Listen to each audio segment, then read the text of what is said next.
जी बिल्कुल, इस वक्त तो मियां मुनीर अहमद रज़ा कलिया साहब के डेरा पर चेयरमैन पीसीबीएल यहाँ पर मियां ज़मान भुट्टो साहब मौजूद हैं। इससे कबल वो डिप्टी कमिश्नर साहिबाल भी रह चुके हैं और कैंट कमिश्नर भी रह चुके हैं।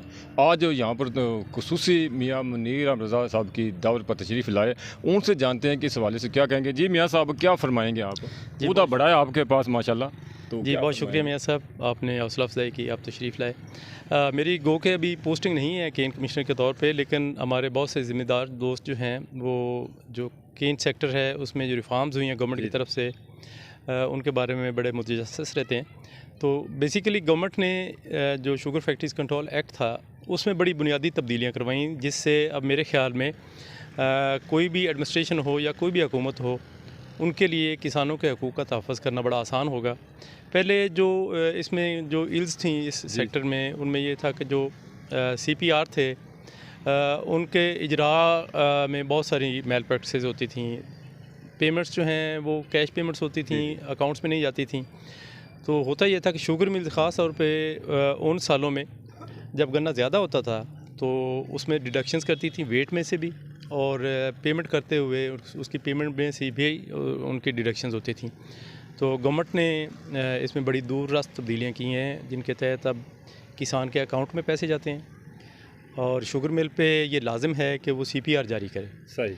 तो इससे बहुत हद तक जो इस किस्म की मेल प्रैक्टिसेस थी उनके दरवाजे बंद हो चुके हैं। तो अब किसानों के मफादात का तहफ़्फ़ुज़ करना। अच्छा, आपकी धूम बहुत सुनी थी, लोग बहुत ज़्यादा, कुछ लोग तो अप्रिशिएट कर रहे थे, लेकिन जिन माफिया पर आपने हाथ डाला उनको बहुत, ये हमारे एक मुल्क का अलमिया है कि कोई भी ईमानदार नहीं चाहिए हमें, ना अफसर ईमानदार चाहिए, ना सियासतदान को ईमानदार चाहिए, हम अपने मफादात का तहफ़्फ़ुज़ हमें बस चाहिए। तो जब आपने उन लोगों पर हाथ डाला तो फिर वो सब इकट्ठे हो गए, ज़रा वो थोड़ा सा तल्ख़ तजर्बा कैसा रहा, वो थोड़ा सा बता दीजिए। देखिए, जो इस तरह के ग्रुप्स होते हैं, ज़ाहिर है वो अपने अपने मफादात जो उनके वेस्टेड इंटरेस्ट होते हैं उनको सेफ़ गार्ड तो करते हैं, तो उसके लिए वो मुख्तलिफ़ जो टैक्टिक्स हैं वो यूज़ करते हैं।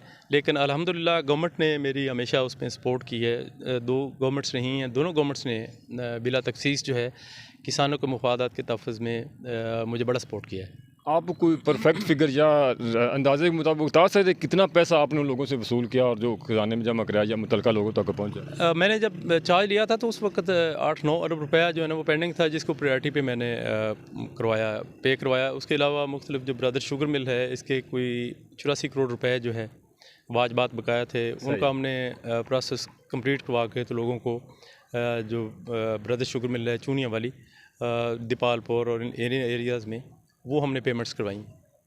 सही। अब आप कोई पैगाम देना चाहें उन लोगों को जो टैक्स अदा नहीं करते या दूसरे लोगों का हक मार जाते हैं, या इस तरह का जो भी करप्ट लोग हैं?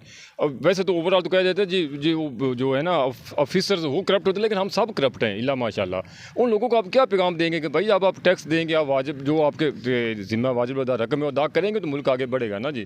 तो उन लोगों को क्या पैगाम देंगे? आपकी बात बिल्कुल बजाय मियाँ साहब, ये मुल्क जो है ये हमने ही मिलकर चलाना है और हमने ही इसके इस्तेकाम में हिस्सा डालना है।